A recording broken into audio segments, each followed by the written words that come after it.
আসসালামু আলাইকুম এভরিওয়ান, কেমন আছেন সবাই? নতুন একটা ভিডিওতে সবাইকে স্বাগতম। অবশ্য থাম্বনেল দেখে বুঝে গেছেন যে আমরা আজকে কী বিষয়ে কথা বলতে যাচ্ছি। তো অনেকে প্রশ্ন করছেন আমাদেরকে যে ভাই কবে ভিসা খুলতে পারে কিংবা কখন আপ দিবে, এরকম কিছু।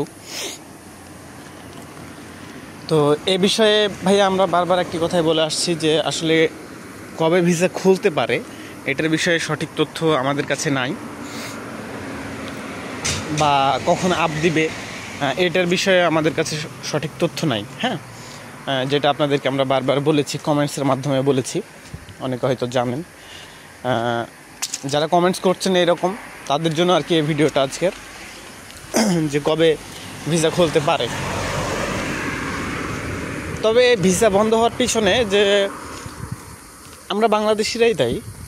যে মনে করেন যে এই যে বিভিন্ন ধরনের যে সমস্যাগুলো সৃষ্টি হয়, সেগুলো আমাদের যে বাংলাদেশি ভাইয়েরা আছে প্রবাসে, সাইপ্রাসে, ওনারাই করে থাকেন আর কি। ওনাদের জন্য, দু একজনের জন্যে হয়তো আমাদের সবারই সমস্যা হচ্ছে। নাহলে এইভাবে নির্দিষ্টভাবে কখনো বাংলাদেশের ভিসা বন্ধ করে না। কিন্তু এখন এমন একটা পর্যায়ে এসে দাঁড়াইছি যে বাংলাদেশের ভিসা বন্ধ।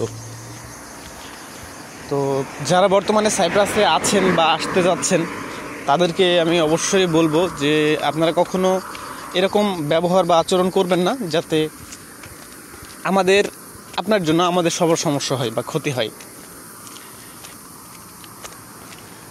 সবাই সাবধানে চলাফেরা করবেন, সাবধানে থাকবেন, বন্ধুসুলভ আচরণ করবেন।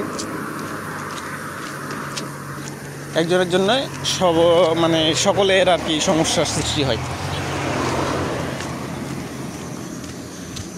তো আচ্ছা, যাই হোক, এখন আপনারা হয়তো বা অনেকটা পরিষ্কার হয়েছেন বা বুঝতে পারছেন যে বাংলাদেশের ভিসা কখন খুলতে পারে বা খুলবে, এরকম কিছু। এটা সঠিক তথ্য আমাদের কাছে নেই। তবে আমরা অনেকের কাছে শুনছি যে হয়তো বা 2 মাস 3 মাস, কিন্তু এটা সঠিকভাবে বলা যায় না যে কতদিন আসলে বন্ধ থাকতে পারে, বন্ধ থাকবে বা কখন খুলবে, এরকম সঠিকটা আমরা বলতে পারছি না।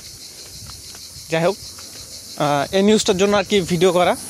তো ধন্যবাদ সবাইকে, আশা করি ভালো থাকবেন সবাই।